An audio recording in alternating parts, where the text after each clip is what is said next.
In today's video, we're going to show you how to fit and set up a transmission onto a bicycle frame. That involves putting a chain, a cassette, a rear derailleur, a shifter, bottom bracket and a crankset on there. For today's video, I'm going to try and do this as real time as possible. We've got two cameras set up. I'm just going to crack on with fitting the transmission. I'm going to talk you through what I'm doing, the tools I'm doing, and a few points you need to take into account. Now, before you get started, of course, you're going to need tools, so give yourself a bit of a checklist, have a think about what you might need for your bike, e.g. 4 and 5mm Allen keys for rear derailleur duties, that is the 5 to put the derailleur on, the 4 to actuate the pinch bolt on there. You might need a chain tool to split your chain links and remove some chain links to get it the correct length. You're going to need Allen keys and a bottom bracket tool of some kind to fit your bottom bracket and your cranks onto the bike there. And of course, you're going to need some grease, some thread lock, and possibly, like with this bike, some sort of assembly compound for the bottom bracket. I'll explain a bit more when I get there. Now, one final point, if your frame has internal cable routing, do consider your options at this point. Now, this is an Orbea frame. It actually has a cable already installed in here, but quite often when you get, in particular, a hardtail frame, you'll find they will have like a dummy cable on the inside of the frame. It will be taped in, and this, you do not want to just pull it out because you can use this to pull your fresh cable all the way through the frame without having to have an internal cable routing tool. Failing that, if you've got nothing in there, really the best way to do this is with a dedicated internal cable routing kit. They can be pricey, but I promise you it's a very good tool for the job. Okay, so I'm just going to do a quick parts check and I'm going to get started. Okay, so I'm going to start on this frame by installing the bottom bracket. Now, as you can see, this is a press fit bottom bracket. You obviously get threaded styles and press fit. Now, according to the different style of frame you have, you're going to need to consider your different options when it comes to mounting the bottom bracket itself. Some people like to use an anti-seize compound if you're using different metals together, for example. Some people like to use a grease, but in this case, with a carbon fibre frame, I'm going to be using a press fit retaining compound. It's essentially a really strong thread lock style compound, specifically designed for the cups to get into the frame. Now, something that's really important about this, if you're going to use one of these press fit retaining compounds on a carbon frame, you must use a primer first. Now, the reason for using a primer is it creates a little barrier between the frame and that retaining compound. Now, I've heard cases in the past where people can damage their frames when they remove the bottom brackets if they've not been using the primer. So just do a bit of a safety sense check on that one. Now, you might often hear people talking about press fit bottom brackets creaking. Now, typically this tends to happen if they're not in straight in the frame or if they walk. So walking is essentially when the cup can move very slightly on the inside of the frame.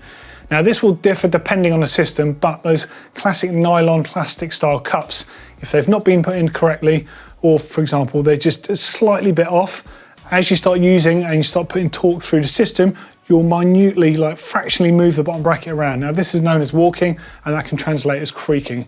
So make sure you sort of bond them in correctly to do this. Now, I'm going to be using primer here. Now, you've got to make sure you put a good amount on the surfaces where those cups are going to contact, and more importantly, where that retaining compound is going to contact. And then you just have to let this dry, so don't be too hasty at this point. Get this in, and then make sure you've got all the correct tools that you need for the rest of the job. Now, when you install a press fit bottom bracket, there's several methods you can use to do this. Some you could say are the wrong method, but you might not have the correct tools. So, worst case, if you don't have the correct tools for this, you can do this using a flat piece of wood and a mallet. I would not recommend doing this, but it is possible. Just know that if you're going to take this method on, you could well be damaging your frame. So just take care if you have to go that route. Now, you can use a headset press for this. Headset press is ideal for the job. You're going to be able to get it in completely flush. Or if you've got access to one, a bottom bracket press, which is essentially the same as a headset press, it's just a miniaturized version. That's what I'm going to use today in this video.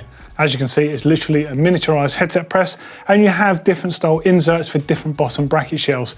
Now, it's vital that you have the correct insert, so you distribute the force when you're loading the bottom bracket into the shell, because otherwise you could damage the bearings.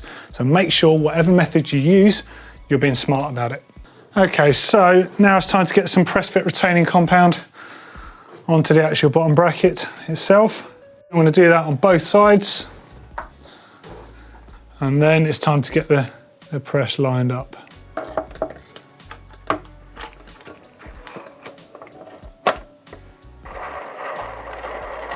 Now I'd actually rather have the tool the other way around on the frame, but I'm choosing this side just to illustrate the point of it going in nice and straight. Now, even when you're using one of these tools, or if you're using a headset press, just make sure you observe that everything is going in completely flush. You do not want to damage the frame, and you do not want your bottom bracket to not be in there completely straight. Okay, lovely.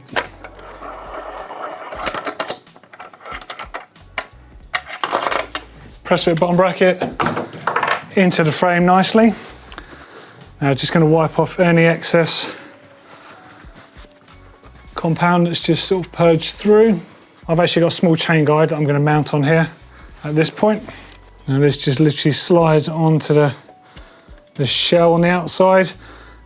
I'm not going to tighten this just too much at this point, just enough to stop it moving. Too much, I'm going to wait until the full transmission is on, because I will need to just make sure it's in the correct orientation. Next up is to consider your crank options and the way that they install. Now you'll have a number of spaces no matter what system you have, and there'll be a way of preloading the crank. If you have a Shimano crank, the cap on the end is actually what does the preloading, and then you would do the two 5mm Allen bolts to pinch the crank over the axle. In this case, we're using a race face bottom bracket, so you would actually install the crank from the left-hand side. The drive side crank is the one that tightens onto that non-drive side, and then you have a preload collar as part of the left-hand crank there. So you literally just nip it up just enough to take out any play. You don't go cranking this up. It's just to take up the play, and then it has its own Allen bolt there just to secure it in place. I'm just going to back that off, and then I'm actually going to use a smidgen of grease on here just to make sure it goes through smoothly. Make sure I've got all the spaces and make sure everything lines up, and tighten up with that 8mm Allen key. Now, needless to say, if you're using a carbon frame, make sure you're using a carbon-friendly grease. Not all grease is friendly with carbon, so if you're spending money on a workshop type of grease like this, make sure it's one that is okay, it's non-damaging. So non-drive side bottom bracket, ready to accept the crank arm in. And slide it in nice and easy, there we go.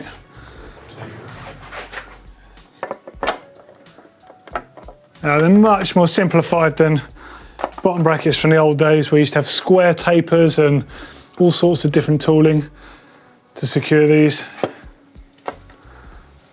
Just nip that up to start with. Now of course you can get different size bottom brackets that are compatible with different frames on the market, different width shells, some that need spacing, and of course you're going to need to take into account your chainring size with your frame. In this case, the 34 tooth chainring works perfectly with this frame.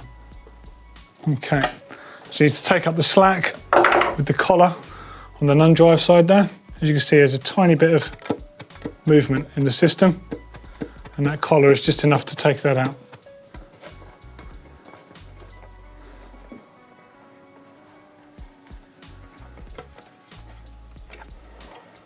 And just the 2mm Allen key there just to nip it up. It literally is just to nip it and stop it unwinding itself.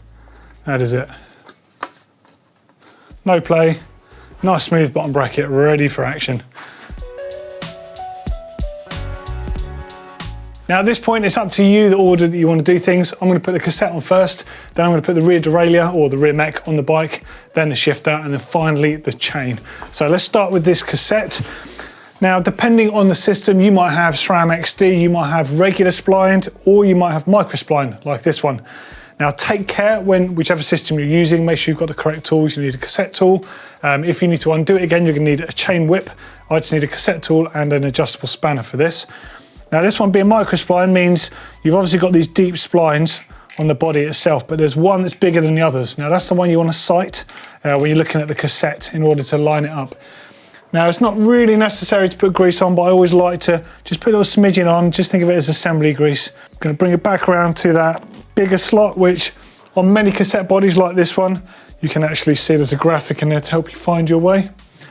Now depending on the quality cassette you're going to put on there, your cassette itself will have some spaces involved in it. Now this one has a number of spaces which you'll see when I go put the next piece on. So there's the first section there. And then you have a number of different options. Now the next cassette sprocket that goes on doesn't need a spacer, so this one goes straight on, but then you have a fairly big spacer. So you'll note that there's a bigger spacer and a smaller spacer involved in this process.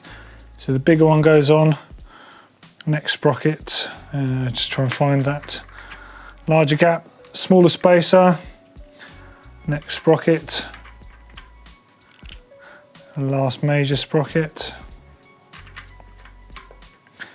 Now something just to take into account with these Shimano ones with the microspline system is when you're putting the tiny little 10 tooth sprocket on, this one actually doesn't go onto the spline, it actually locates onto the rest of the cassette.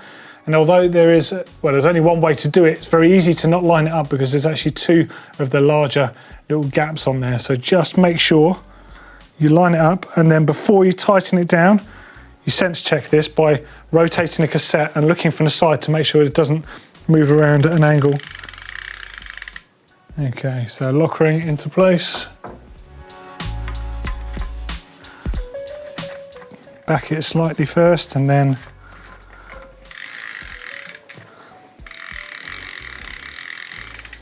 okay, and then you can just tighten it with your adjustable spanner. Okay, good to go. There's your cassette ready for action. Now I'm going to put the wheel into the frame and then we're going to get the rear derailleur onto the bike. Now the rear derailleur fits by using the 5mm Allen key on there. Now some people will grease the thread on the actual hanger here, but what I actually prefer to do is use a very small amount of blue thread lock, so that's medium strength. And the reason for this is one of those bolts that you'll end up probably never checking or very rarely checking, and it is one that can back out over time. SRAM derailleurs have been known to do this a little bit more than the Shimano options, but still it's something that you're probably more likely to not check than some of the other more crucial bolts on a bike. Again, you've got to make sure it's the blue thread lock, not red thread lock. Red is high strength and is very rarely used on bikes. So tiny bit of blue just on there. And then 5mm Allen key and up to the back of the bike here. And just take care that you get the orientation correct so it sits in place. Now, depending on the way that you want to set your gears up, you might want to set the stop. So that's your inner and outer limits, which basically centers the derailleur above the smallest and largest sprockets. With no cable to get in the way and no chain to get in the way, you're actually free to move the derailleur by hand. It's quite an easy way of manipulating it and getting it set up. So I quite like doing it this method first. Now there's no set in stone rules about lining up your rear derailleur. Some people will wait until they've got the cable in place and the chain on there, but I've always actually done it this way. So I'm just looking for line of sight, the back of the bike here. I appreciate the fact the tyre can get in the way, but I can still clearly see the small sprocket here, and underneath the upper wheel is just not quite in line. So I'm just using the upper limit screw there, which deals with the derailleur at the higher end, and then you've got the lower one which deals with it at the bigger end there. So I'm looking for it to be completely, well, vertically underneath, in line. And that looks good to me. And then I'm going to move the derailleur so it's underneath the bigger sprocket. A little bit more fiddly, but if you hold it in all the way, and then you have the limit screw, and you'll screw it against your grip. So same thing, just making sure that the top guide wheel, jockey wheel, pulley wheel, whatever you want to name it, is directly underneath the bigger sprocket there, which it is. So therefore, we are good to go. Okay, so this one has Shimano shifters, so I have the luxury of having the I-spec system, which means the shifter mounts directly to the brake lever itself. Essentially, SRAM has a fairly similar system, and actually across the board you can get an adapter kit to suit both of them. So I'm just going to remove the brake lever here to give me access to the clamping system. Now when you remove the Shimano brake levers, it's a 4mm Allen key to undo it. And then if you look very closely, you'll see you can insert a tiny little Allen key, or a little pick in my case here, into the little hole, and it just releases the cradle on the clamp so you can open it all the way up. Now it's a little fiddly when you do this because you've got a few different moving components. So there's a little captive nut that's part of the actual shifter, but that goes on the inside of the clamp, and then you locate your shifter onto that. Then you have an Allen bolt that secures it from the outside. Careful that the cradle doesn't shut, otherwise you'll need to just run your pick or Allen key back into that just to open it up again. As I say, it can be a little fiddly, just take your time getting it into place. Now I'm not going to fully tighten it because I want to leave it loose enough that I can change the position on the bars. And now I'm just going to put the lever back on the bars and close that clamp. Get the bolt back through there. Now at this point I'm not going to try and line it up too much with the other one on the bars. We'll do this once I'm sat in the seat later on. But I will leave the main clamp loose enough that I can adjust the position of the shifter, which I know that I always like it as far back towards me pretty much as possible. So, okay, and just check that nothing fouls.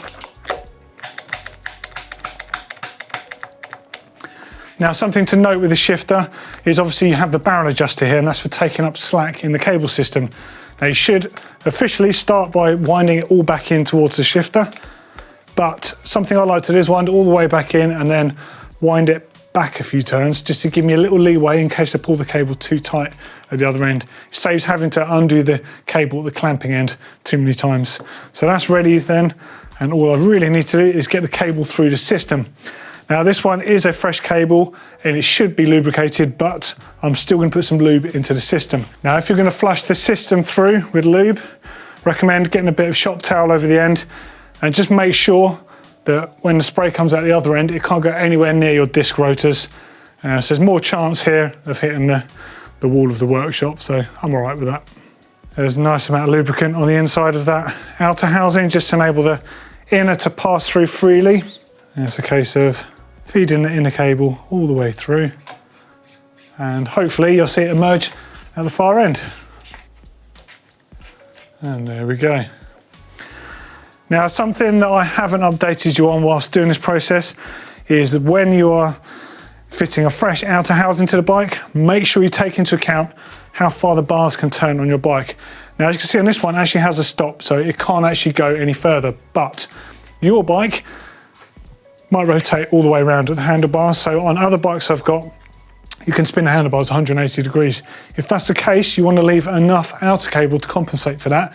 So that means in the event of a crash, if your bars do spin around, it's not going to rip any cables out because there should be enough there to compensate for that. Again, on this one, it physically won't turn beyond a certain point for protection of the frame. Canyon also have a block system built into the top of the headset to do the same thing. So technically, you can run shorter cables as well. So no bad thing.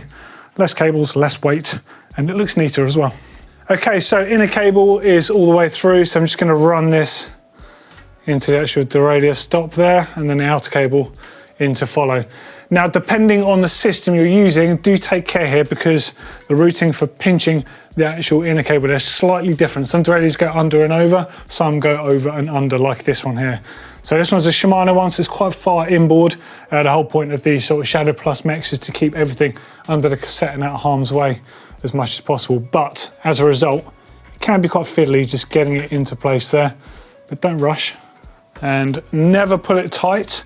If you pull it tight, you'll actually see the derailleur actuating. You just want to pull it sort of taut, if you like, just enough so you can clamp it down, and then you won't have to take too much slack in the system with the barrel adjuster with any luck. Okay, so we are through. Derailleur is set up. Now it's time to get the chain on.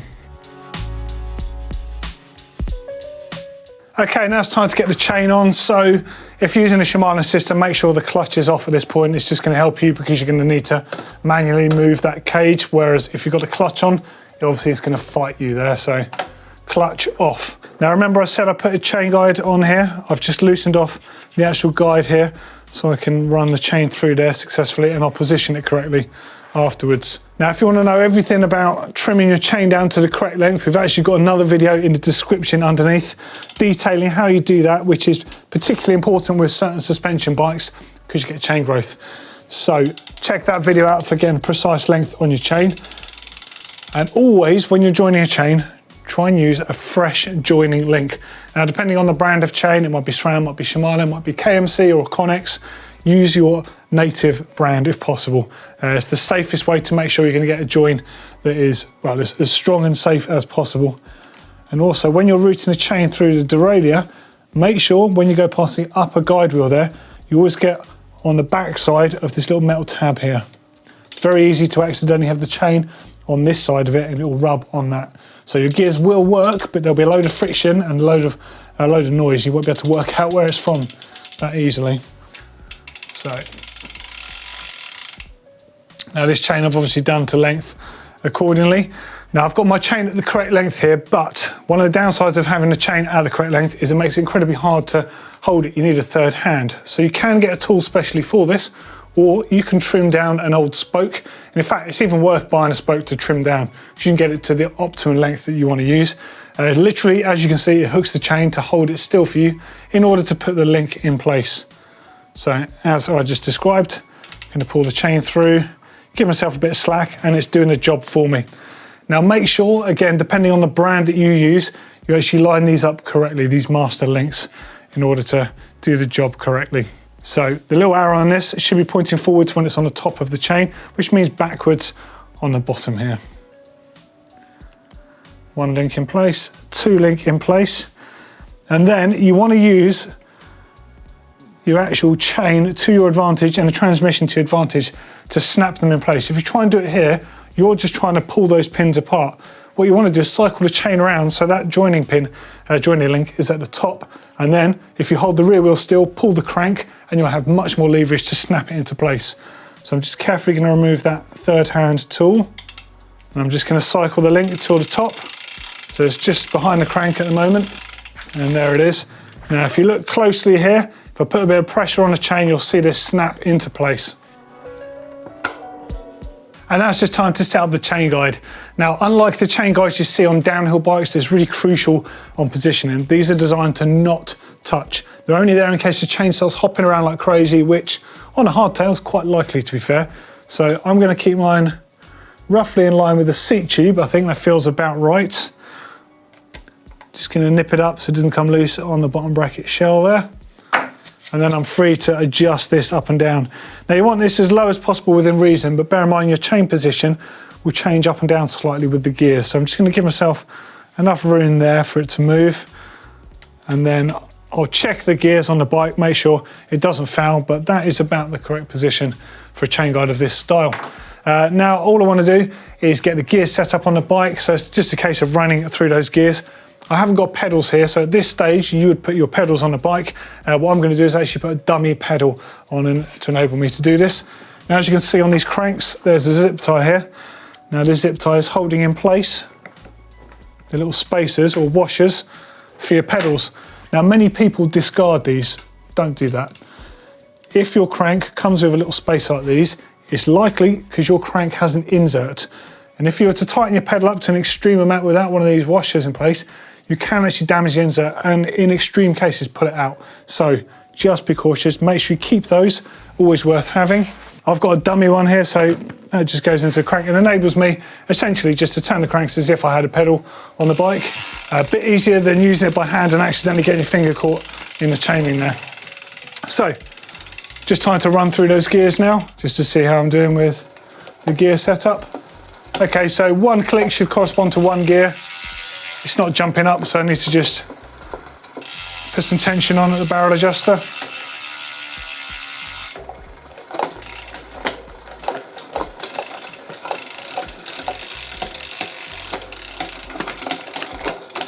That looks good, although my B tension isn't quite right. So let's take it up to the top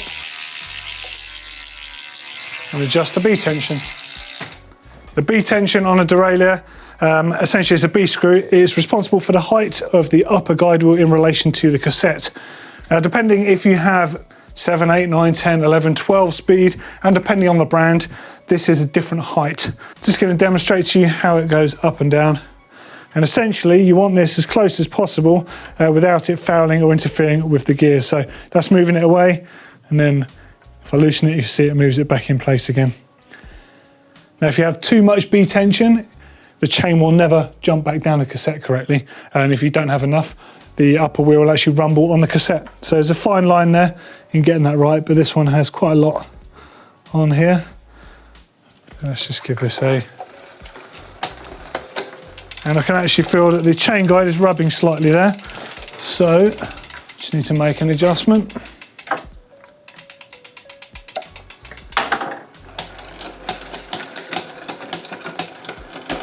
Okay, clutch on. I'm obviously going to fit some pedals before I ride this thing, and because it's a new bike I need to do a full bolt check for safety and just ensure that everything, I'm just going to double check the work that I've done on here today.